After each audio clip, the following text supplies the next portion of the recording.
Hello, this is a frigid Paul Mackey with the One Idjit's Thoughts on podcast. Now, I'm a lifelong Minnesotan, and I'm 9 years a Duluthian as well, so don't take this as a complaint, but it is significantly colder out there right now than it had been for quite a while. I'm not complaining because this is normal, and after the rained on Christmas and brown New Year, normal is actually pretty good. The weather, according to my phone at time of recording, is 4 degrees below zero with a feels like of 16 degrees below zero, and that is indeed Fahrenheit. So I'm going to stay warm while looking at California in the Rockford Files Season 1, Episode 12, Profit and Loss Part 1, Profit. Originally aired December 20th, 1974. The brief summary of this episode is, a man comes to see Rockford, reluctant to tell Jim anything more about his case, and before he could say much more than wanting to hire Rockford as a go-between with certain federal agencies, two men bust in the door, assault Rockford, and kidnap the man. Later, at Rocky's insistence, he calls in the assault and kidnapping to the police. The next day, the man's wife, June Morris, comes asking where her husband, Alec Morris, was.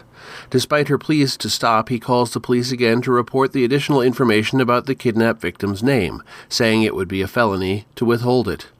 But soon afterward, the police arrest him. They accuse Jim of making a false report, saying they are going to follow through on jail time because of Rockford's prior record. Alec and June Morris enter, professing to know nothing about what Rockford was reporting. There is something going on at Alec Morris's workplace Fiscal Dynamics, where he works as a computer programmer. There's a major merger coming up, and they don't want Rockford spilling the beans. But Rockford wants to prove at least that his police report was valid, to avoid the threatened jail time. Another woman, Doris Parker, thinks the company murdered her husband, and wants Rockford to work on that case along with trying to prove his own innocence.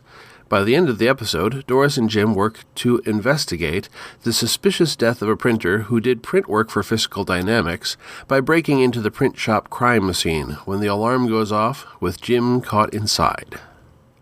This is Jim Rockford. At the tone, leave your name and message. I'll get back to you. Hey, Jimmy. This here's Tita Scarrett, remember me? From the Army. I'm stuck here in town. How about I come over and bunk with you, buddy? All right, who is? Well, we're not going to do the late Michael Lerner, as he already played the Doctor in the pilot. And he's playing someone else entirely in this episode. So we are going to look at Val Bisolio. Val Bisolio played Carl the Printer, and since they killed Carl in this episode, I figured that I could save Ned Beatty for the second part. I'm sure he's in it. Val was born in New York, New York in 1926 and began his performing career off-Broadway in 1964. Then he appeared as Sergeant Carlino in the Broadway production of Wait Until Dark opposite Lee Remick and Robert Duvall in 1966. On television, he did a number of one-shot appearances on TV shows both dramatic and comedic, like Love American Style, The Mary Tyler Moore Show, All in the Family, Bonanza, Kojak, and Kolchak the Night Stalker, leading up to his appearance on the Rockford Files. Following this, he was prominent as the father to Travolta's Tony Manero in Saturday Night Fever, and was a recurring character Danny Tovo on Quincy MD. He continued work mostly in single appearances on shows like BJ and the Bear, Galactica 1980, The Fall Guy, Hill Street Blues, and Miami Vice. His final television gig was a 3-episode run of The Sopranos in the role of Murph Lupo. Val Bisolio passed away at age 95 in 2021. All right, totally 70s. I really liked the vintage technology in the offices of Fiscal Dynamics. I couldn't quite tell if it was a television props mock-up or an actual terminal, but from my limited research, it looked like a NASDAQ terminal that would have been authentic at the time, made by a company called Bunker Ramo. I also liked that they spent a fair amount of time examining ticker tapes, which I believe were used as a cliché in the episode. Wikipedia says ticker tapes were generally obsolete by the mid-60s, but I figure the TV audience saw the ticker tapes in use as a visual shorthand for stock trading, alongside that computer terminal. Artifactoids. I spotted an international paper box at the print shop, but didn't really find much interesting about the company.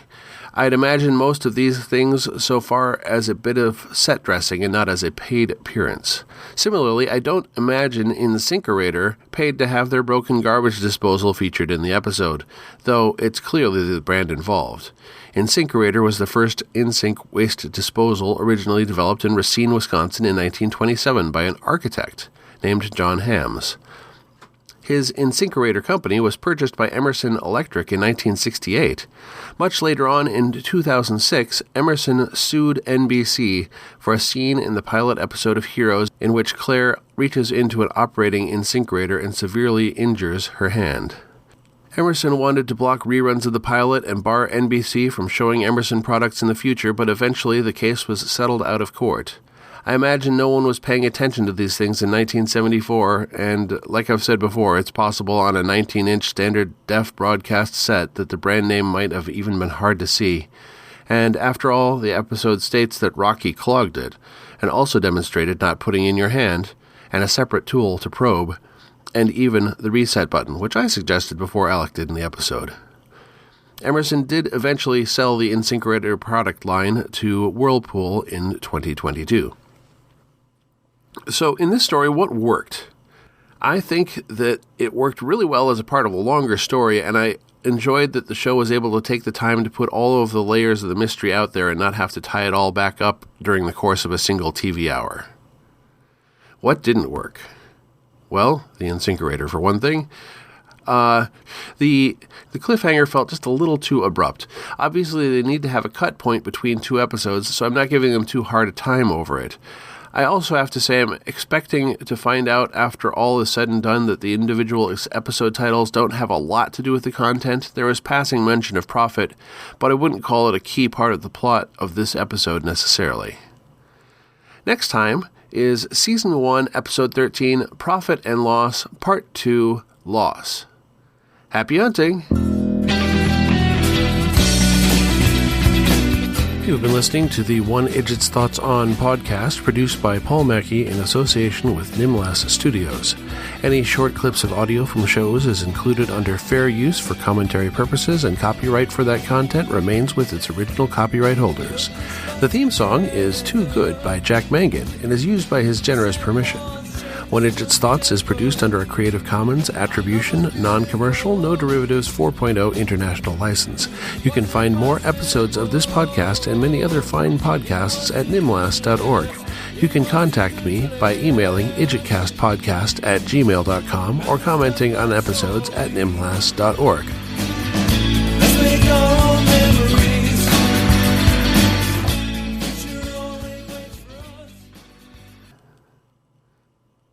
So just how paranoid was Carl the printer about his information?